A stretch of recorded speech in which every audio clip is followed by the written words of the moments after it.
Film obsession and fandom is nothing new. You have the toxic, gatekeeping kind, and you have the mostly harmless ones. We all have that one friend that can rattle off names of directors, actors, movies, and character names quicker than knowing their license plate or driver's license number. Heck, I'd wager most of the people that work on this channel, this writer absolutely included, as well as most of our lovely subscribers and viewers, have at least a little bit of one of these in them. What happens, though, if you combine that obsession with a hard life that includes bullying and feeling like a nobody? What happens if that person snaps and uses their knowledge for evil? Today, on the best horror movie you never saw, we will see just that with 1980's Fade to Black.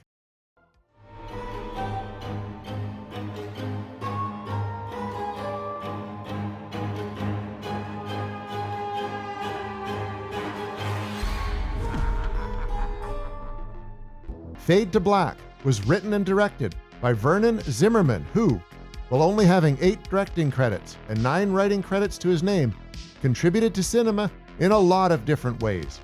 This movie feels very personal and even biographical, if Zimmerman had a truly bad day. The plot follows a young man named Eric Binford, who is a loner in every sense of the word. His aunt, who he lives with, despises his movie-loving lifestyle and thinks he is wasting away, even commenting that if he keeps going on this path, that he will never make it to 30. His boss and co-workers at the movie distribution warehouse he works at see him as either a screw-up or a weirdo, and anyone who runs into him sees him as a creep the second he starts discussing his beloved movies.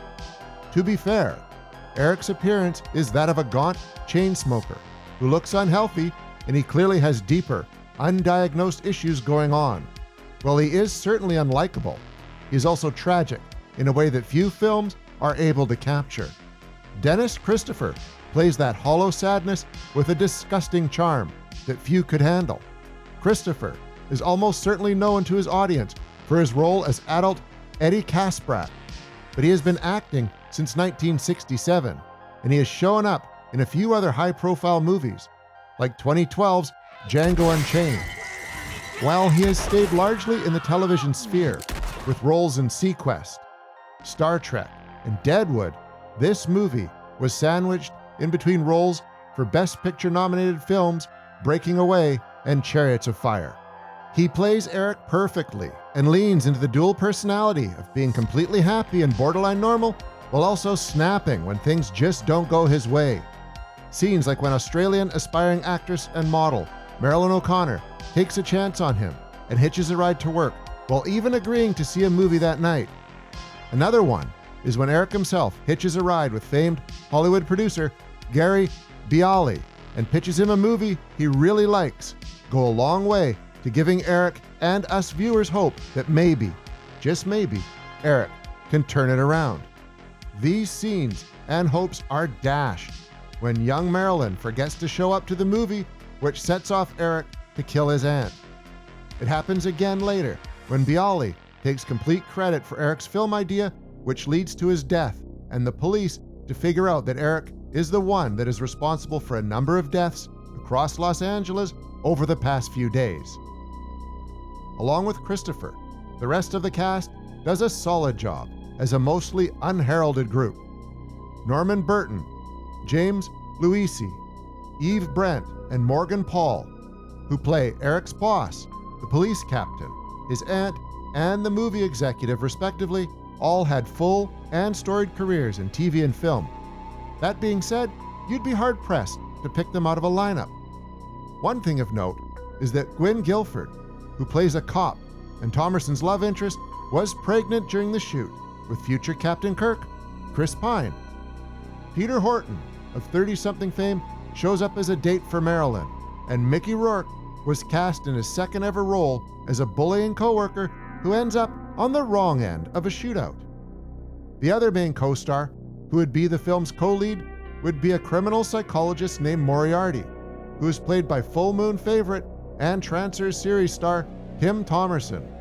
Not just known as Jack Death though, Thomerson has over 200 credits to his name that include video game voice acting, and memorable roles in Near Dark and Uncommon Valor.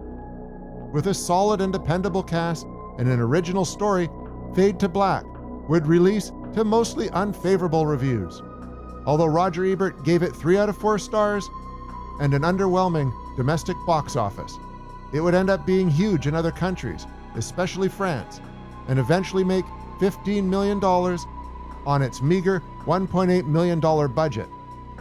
Adding insult to injury, in addition to the poor box office and reviews, the movie would get sued just 2 months after its October release by William Boyd Enterprises.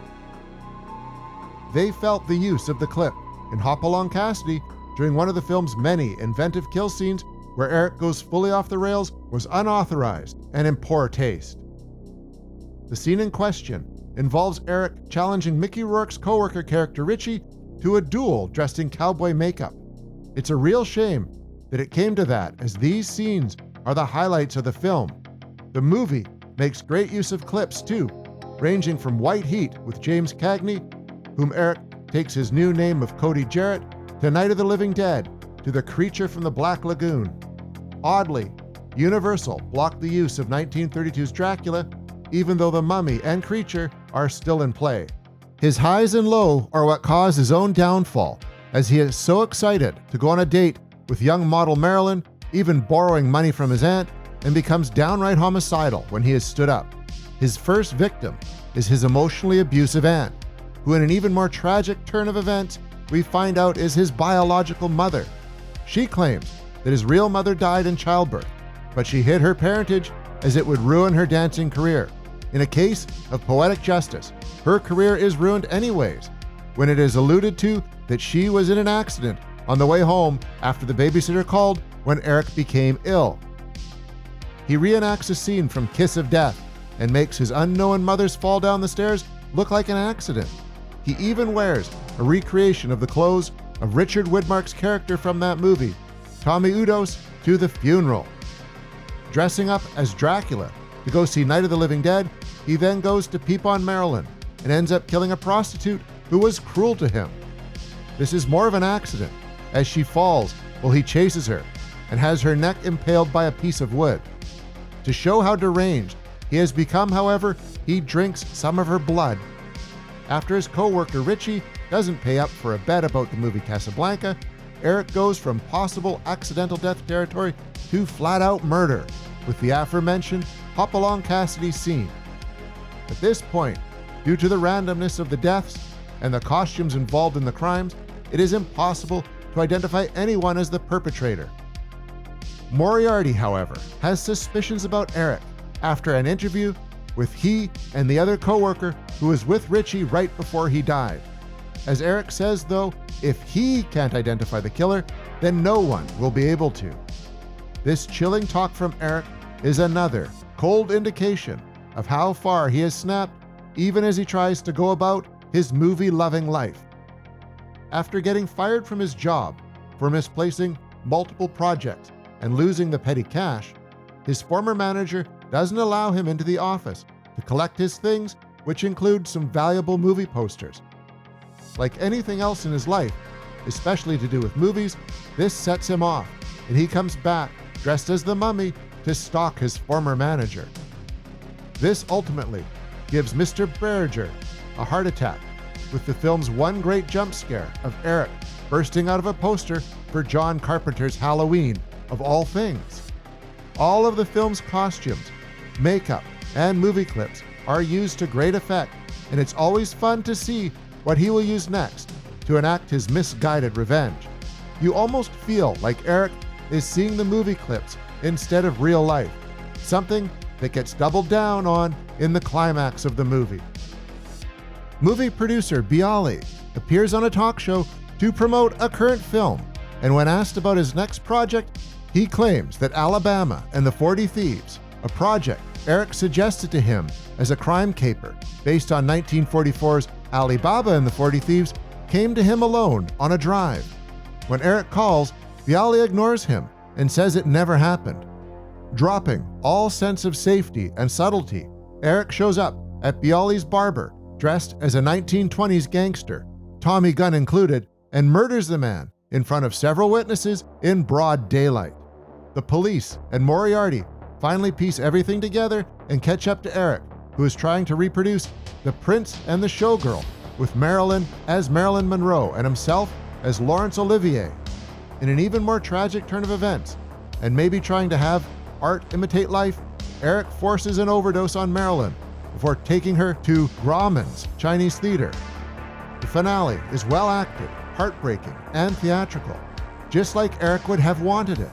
The film's title also has multiple meanings, with fading to black being a term for a style of editing which the movie uses after every murder. The other side of that is Eric himself, fading further into the black and losing more humanity each time he kills. The movie doesn't show up on any top 10 lists you can find. It underperformed with critics and fans at the time and had lackluster releases on the home video market. Its lack of an A+ star and multi-layered genre also make it difficult to classify, which would ultimately hurt its circulation. Thankfully, in this renewed age of streaming services and boutique physical releases, this is not only currently on Shudder, but those madmen over at Vinegar Syndrome released a special feature-loaded Blu-ray. I usually don't recommend remakes, as we need all of the original content we can get, or even adapting work that has never been seen on the screen. But movies like this, an underseen gem with a great story to tell, would be the exception. Disney, who now owns nearly everything, has the back catalog of films, and won't worry about anyone suing them for misuse of property. You could even have Dennis Christopher come back as Eric's boss, or the slimy film executive. Either way, this movie is a great, mostly unknown gem and earns its best horror movie you never saw status.